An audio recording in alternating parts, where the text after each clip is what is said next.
नमस्कार, study with Kanta channel पर आप सभी का हार्दिक स्वागत और अभिनंदन। पिछली क्लास में अपन राजस्थान की कला संस्कृति में स्थापत्य कला टॉपिक पर बात कर रहे थे और राजस्थान की स्थापत्य कला में अपन ने कंप्लीट डिटेल में चर्चा कर ली थी। मंदिरों के बारे में कंप्लीट डिटेल में कल की क्लास में ही चर्चा की थी। इसी के साथ अपने स्थापत्य कला टॉपिक कंप्लीट हो गया था और राजस्थान की कला संस्कृति में आज अपन एक नए टॉपिक पर चर्चा करते हैं जिसका नाम है हस्तशिल्प कला।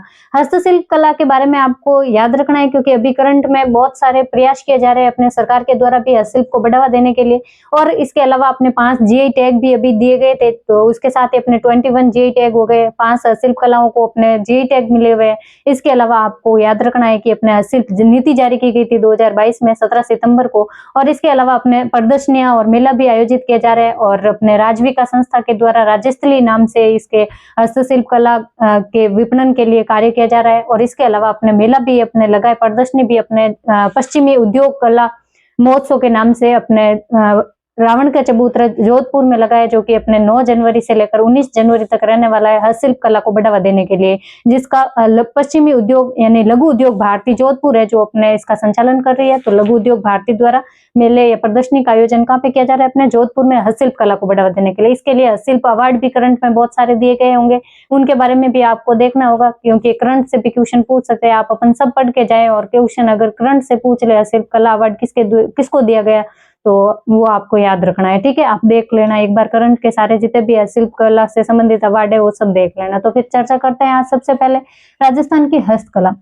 आपको पूछ ले कि राजस्थान में हस्तकला का सबसे बड़ा केंद्र पूछ ले कहाँ पे है, तो अपने बोरानाडा जोधपुर में बन रखा है हस्तशिल्प का सबसे बड़ा केंद्र। जबकि आपको पूछ ले कि सबसे ज्यादा हस्तशिल्प कलाएं कहाँ पे है, सबसे बड़ा केंद्र तो बोरानाडा है और सबसे ज्यादा हस्तशिल्प कलाएं कहाँ है, यानी कि अपने अपने हस्तशिल्प कला की तीर्थ स्थली किसको कहते हैं, तो अपने जयपुर को कहते हैं हस्तशिल्प कला की तीर्थ स्थली। ठीक है, इसके अलावा अपने हस्तशिल्प कला है क्या? हस्तशिल्प कला को उद्योग का दर्जा दिया गया और 1992 में 1992 में हस्तशिल्प को उद्योग का दर्जा दिया गया।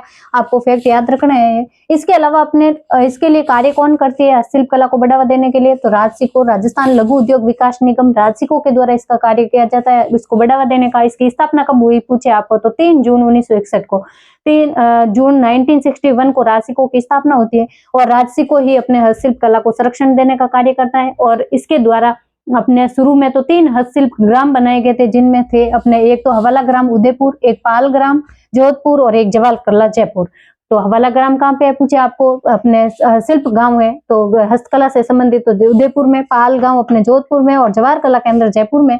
इसके अलावा आपको याद रखना है कि अभी वर्तमान में भी बहुत सारे अपने हस्तशिल्प कला से संबंधित शिल्प ग्राम विकसित किए जा रहे हैं, जिसमें अपने मोलेला गांव हो जाएगा राजसमंद का, पुष्कर का अपने अजमेर में पुष्कर हो जाएगा और राम सिंहपुरा है जो सवाई माधोपुर का है, इसको भी हस्तशिल्प ग्राम बनाने के प्रयास किए जा रहे हैं। और इसी के साथ में आपको ये भी याद रखना है कि राजसिको है जो अपने किस ब्रांड के नाम से, राज्यस्थली नाम से विपणन का कार्य करता है हस्तशिल्प कला से संबंधित।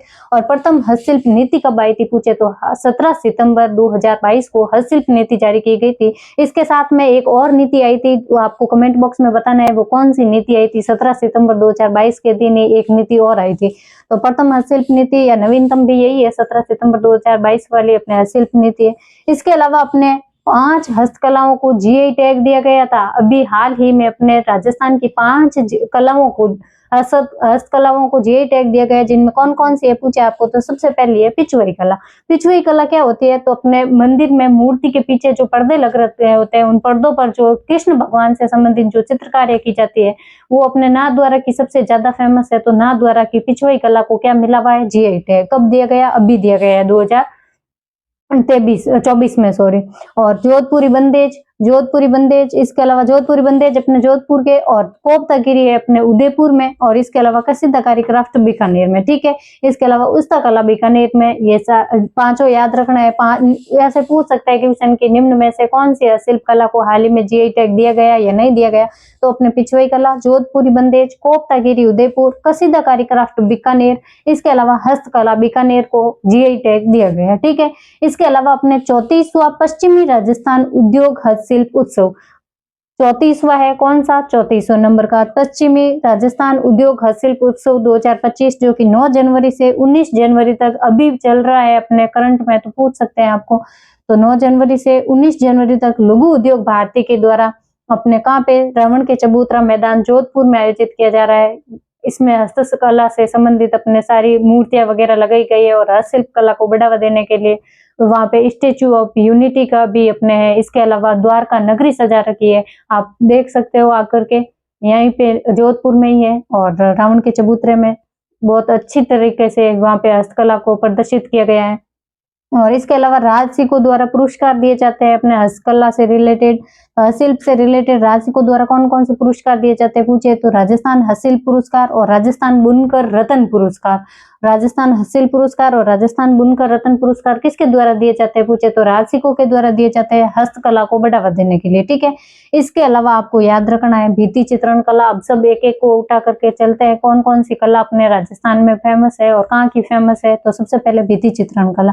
भित्ति चित्रण कला क्या होती है? दीवारों पर भित्ति चित्रण यानी दीवारों पर चित्र बनाने की कला क्या कहलाती है? भित्ति चित्रण कला। अपन ने चित्रकला के दौरान भी पढ़ा था कि भित्ति चित्रण कला में सबसे प्रथम स्थान अगर कोई शैली रखती है तो वो बूंदी शैली थी।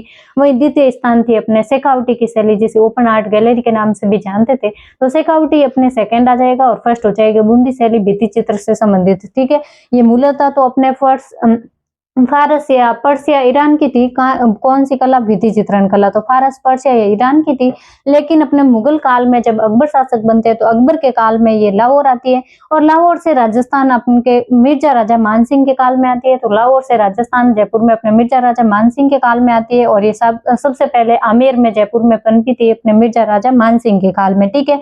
और इस भित्ति चित्रण कला में प्रथम स्थान बूंदी शैली का है और द्वितीय स्थान अपने शेखावटी शैली का है, जिसकी चर्चा भी अपने कर ली है। और ये भित्ति चित्रण कला है दो प्रकार की होती है, कौन कौन सी? एक तो फ्रेस्को शेको, एक फ्रेस्को बुनो, ठीक है। फ्रेस्को शेको, शेको मतलब सूखा, ऐसे याद रख लेना। यानी सूखी दीवारों पर चित्रण करना क्या कहलाता है? फ्रेस्को शेको। सूखी दीवार पर चित्र बनाने की कला फ्रेस्को शेको। वही फ्रेस्को बुनो पूछ ले, जिसको अपन अरायच पद्धति या आला गीला पद्धति भी कहते हैं। तो यानी कि गीली दीवारों पर ये चित्र बनाने की जो कला है वो क्या कहलाती है? फ्रेस्को बुनो। यानी आला गीला नाम आ रहा है तो यानी गीली दीवारों पर चित्रकारी करना।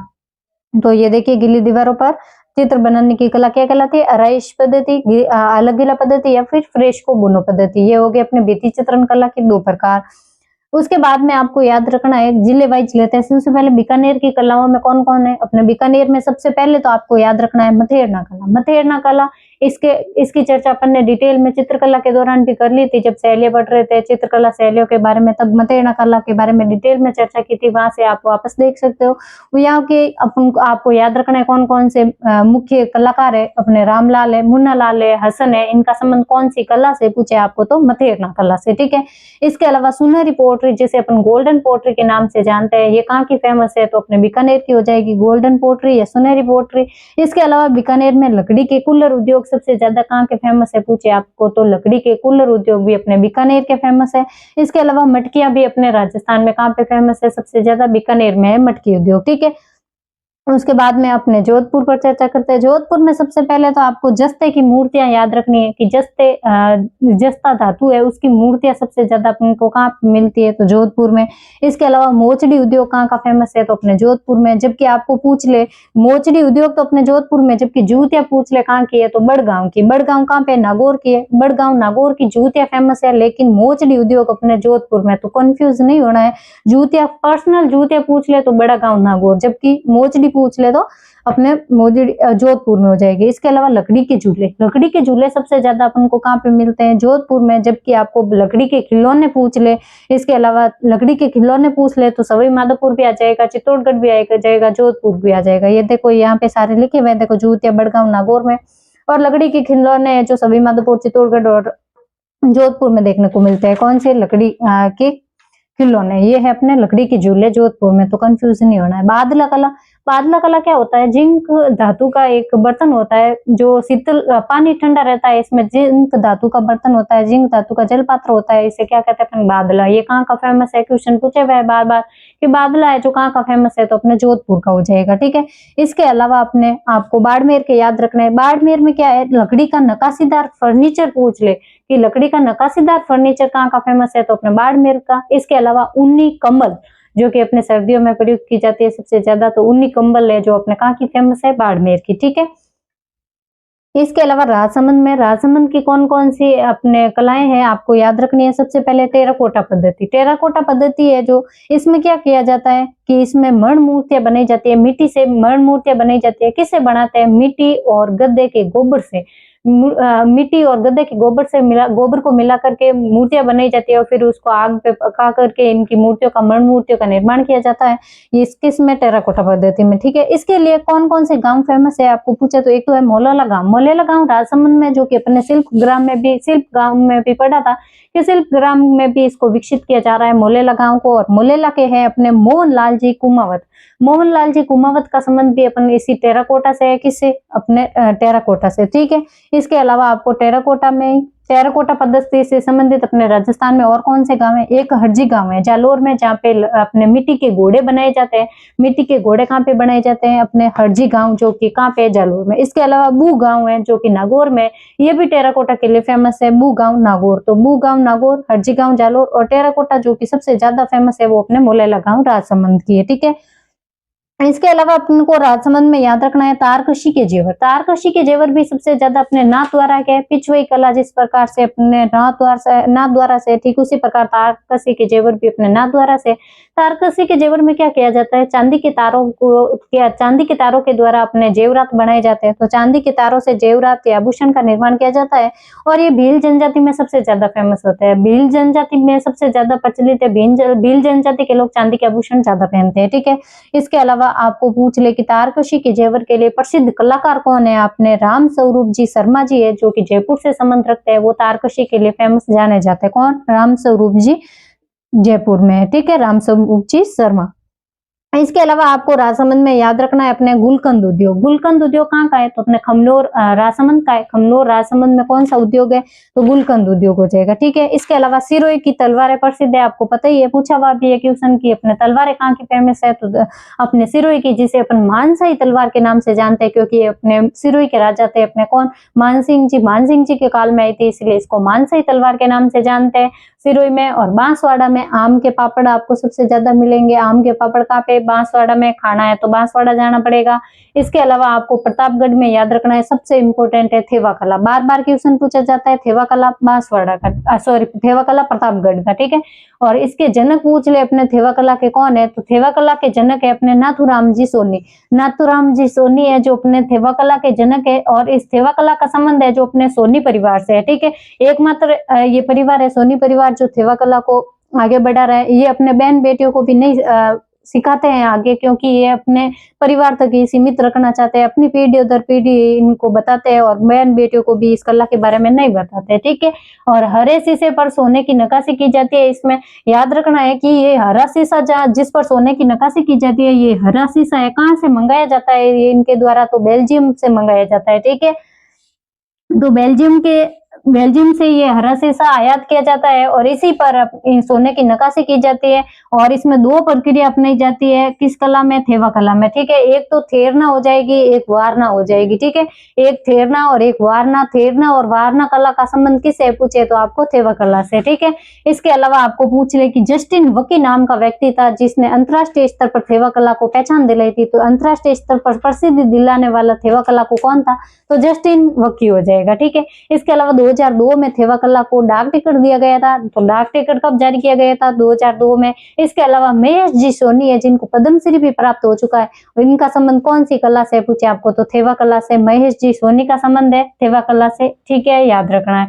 इसके अलावा कोटा में आपको प्रसिद्ध है अपने ब्लैक पोट्री। ब्लैक पोट्री कहाँ की प्रसिद्ध है? कोटा की। कोटा में ब्लैक पोट्री कैसे बनाते हैं? तो काली चीनी मिट्टी के ऊपर अपने बर्तन बनाने की जो कला है उसको ब्लैक पोट्री कहते हैं। तो काली चीनी मिट्टी से बर्तन बनाने की कला क्या कहलाती है? ब्लैक पोट्री, ठीक है। इसके अलावा टोंक में आपको याद रखना है दरी उद्योग और गलीचा उद्योग। टोंक में कौन सा है? दरी उद्योग और गलीचा उद्योग। जबकि आपको पूछ ले दरिया कहाँ की फेमस है? दरी उद्योग तो पूछे तो टोंक में हो जाएगा, लेकिन दरिया कहाँ की फेमस है पूछे तो एक तो टांकला गांव नागौर हो जाएगा। इसके अलावा अपने जोधपुर का सालावास गांव भी अपने दरियों के लिए फेमस है। और इसके अलावा लवाण गांव दौसा भी दरियों के लिए फेमस है।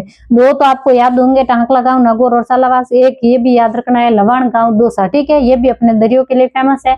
बताया था ना, वादा किया था कि कुछ तो नया सीखने को मिलेगा, तो ये देखिए आपको नई चीज मिल रही है। लवाण गांव है जो दौसा में सबसे ज्यादा दरियों के लिए फेमस है, ठीक है। टांकला गांव नागौर, सालावास गांव नागौर और लवान गांव दौसा है जो अपने दरियों के लिए फेमस है। जबकि दरी उद्योग पूछ ले तो अपने कोटा में, वही इसी तरह अपने गलीचा उद्योग पूछ ले तो अपने गलीचा उद्योग कहाँ का हो जाएगा, टोंक का। ठीक है, इसके अलावा आपको पूछ ले कि सबसे ज्यादा सुंदर गलीचे कौन बनाता है, तो अपने बीकानेर की सेंट्रल जेल है, उनके कैदियों के द्वारा सबसे सुंदर गलीचे बनाए जाते हैं। ये रहा देखो, सबसे सुंदर गलीचे पूछ ले तो बीकानेर के सेंट्रल जेल के कैदियों द्वारा बनाए जाते हैं, जबकि अपने गलीचा उद्योग है वो टोंक है। ठीक है, दोनों याद रखना है, कंफ्यूज नहीं होना है। उसके बाद में नागौर में आपको सबसे ज्यादा कृषि के औजार मिलेंगे। कृषि के औजार सबसे ज्यादा कहाँ पे मिलते हैं, तो नागौर में। ठीक है, उसके बाद में आपको याद रखना है भरतपुर में सरसों का वीर बालक तेल कहाँ पे मिलता है, तो अपने भरतपुर में। ठीक है, सरसों का वीर बालक तेल। इसके अलावा आपको याद रखना है जयपुर में इंपॉर्टेंट है सबसे ज्यादा अपने ब्लू पोट्री जिसे अपन कामचीनी के नाम से जानते हैं। ब्लू पोट्री ना लिखा करके कामचीनी नाम आ जाए तो भी आपको ब्लू पोट्री ही समझना है। ठीक है, ये मूलतः तो अपने ईरान पर्शिया की थी और ये सर्वप्रथम अपने दिल्ली में आती है। और दिल्ली से राजस्थान लाने का श्रेय दिल्ली से राजस्थान और राजस्थान से जयपुर किस काल में आई थी, तो अपने राम सिंह सेकंड के काल में आई थी, जयपुर में। और इसमें क्या किया जाता है पूछे आपको, तो चीनी मिट्टी के बर्तन होते हैं जो कि सफेद रंग के होते हैं मूलतः, और अपने इस पर रंगों का प्रयोग किया जाता है। अपने सबसे ज्यादा नीले रंग का प्रयोग किया जाता है, इसलिए ब्लू पोट्री हो गई, तो नीले रंग का प्रयोग किया जाता है सफेद बर्तनों पर। तो चीनी मिट्टी के बर्तनों पर विभिन्न रंगों का प्रयोग करके बनाई जाने वाले बर्तन है वो क्या कहलाते हैं, ब्लू पोट्री कहलाते। ठीक है, और इसको यहाँ पे जयपुर कौन लेके आया था पूछे आपको, तो अपने दिल्ली में कौन सीखे हुए थे इस कला को, भोला कुमार। तो भोला कुमार जी से सीख करके अपने राजस्थान लेके आते हैं दो व्यक्ति है, कालू कुमार और चूड़ावन कुमार। तो कालू कुमार और चूड़ावन कुमार है जो अपने भोला कुमार से दिल्ली से सीख करके राजस्थान जयपुर लेकर के आते हैं, कौन, कालू कुमार और चूड़ा कुमार। इसके अलावा एक महिला चित्रकार भी है जिसका संबंध अपने नाथीबाई जिनका नाम है, उनका संबंध भी ब्लू पोट्री से है। हालांकि नाथीबाई के अलावा आपको और भी नाम मिल जाएंगे, त्रिलोक चंद हो जाएंगे, दुर्गालाल जी हो जाएंगे, हनुमान जी हो जाएंगे, हनुमान साई और गोपाल सैनी का संबंध भी अपने ब्लू पोट्री कला से ही है। तो नाथीबाई के अलावा आपको याद रखना है पुरुषों में और कौन कौन से है, त्रिलोक चंद हो जाएंगे और दुर्गालाल जी, हनुमान जी और गोपाल सैनी, इनका संबंध भी ब्लू पोट्री से है। इसके अलावा आपको पूछ ले कि ब्लू पोट्री कला का जनक किसको कहते हैं, तो कृपाल सिंह शेखावत को, जो कि जयपुर से संबंध रखते हैं, इनको भी अपन ब्लू पोट्री के जनक इनको याद रखना है, क्योंकि इन्होंने ना अपने नाम पे ही फिर बाद में एक कृपाल पोट्री जिसमें 25 रंगों का प्रयोग करके एक पोट्री विकसित की जिसे कृपाल पोट्री कहा जाने लगा, जिनका संबंध कहाँ से, कृपाल सिंह शेखावत का ब्लू पोट्री से। ये भी क्वेश्चन पूछा हुआ है, बहुत बार पूछा हुआ है ये तो। और अलवर में याद रखना है आपको कौन सी, कागजी या कागदी पोट्री कहाँ से है फेमस, अपने अलवर और जयपुर दोनों की प्रसिद्ध है। हालांकि ये देखिए जयपुर और अलवर दोनों की सीमा पे बना रखा है, यानी कि कागजी कला जयपुर और अलवर की है। ठीक है, ये चीनी मिट्टी के बर्तन पर कागज के टुकड़े चिपकाए जाते हैं और या फिर कागज से मूर्ति बनाने की जो कला है उसको अपन कागजी या कागदी, और इसके अलावा इसको पेपर मेसी के नाम से भी जानते हैं। तो पेपर मेसी कला कहाँ की, अपने जयपुर और अलवर की। इसके अलावा आपको याद रखना है कृषि के औजार तो अपने नागौर से मिलते हैं, जबकि खेल का सामान है जो अपने खेल के खिलौने सबसे ज्यादा तो अपने सवाई माधोपुर और जोधपुर और उधर पड़ा था, जो वही अपने हनुमानगढ़ में खेल का सामान सबसे अधिक मिलता है। तो खेल का सामान सबसे ज्यादा कहाँ मिलता है, तो हनुमानगढ़ में हो जाएगा। ठीक है, इसके अलावा आपको याद रखना है भीनमाल जालोर है जो अपने जूतियों के लिए फेमस है, और जूतियों के लिए बड़गांव नागौर भी फेमस है। तो भीनमाल जालोर और जूतियों के लिए बड़गांव भी फेमस है। तो फिर इसी के साथ में अपने ये आज के लिए इतना ही। आपको क्लास कैसे लगी, और अगर क्लास पसंद आई है तो लाइक करिएगा, कमेंट करिएगा और अपने दोस्तों के साथ शेयर कीजिएगा। और चैनल पर नए हैं तो चैनल को सब्सक्राइब करना बिल्कुल मत भूलिएगा। और क्लास की अगर पीडीएफ चाहिए तो आप टेलीग्राम चैनल ज्वाइन कर सकते हैं, जिसका लिंक कमेंट बॉक्स में पिन कर के रखा है और डिस्क्रिप्शन में भी दे रखा है, जहां से आप टेलीग्राम चैनल ज्वाइन कर सकते हैं और वहां से पीडीएफ प्राप्त कर सकते हैं। टॉपिक एंड होते ही वहां पे आपको पीडीएफ मिल जाती है, जिससे आपको रिवीजन में आसानी होगी। और बाकी बची हस्तकला, बाकी बहुत सारी अभी हस्तकलाएं बाकी है, उन सब की डिटेल में चर्चा करेंगे अपन अगली क्लास में। तब तक के लिए धन्यवाद। जय हिंद, जय भारत।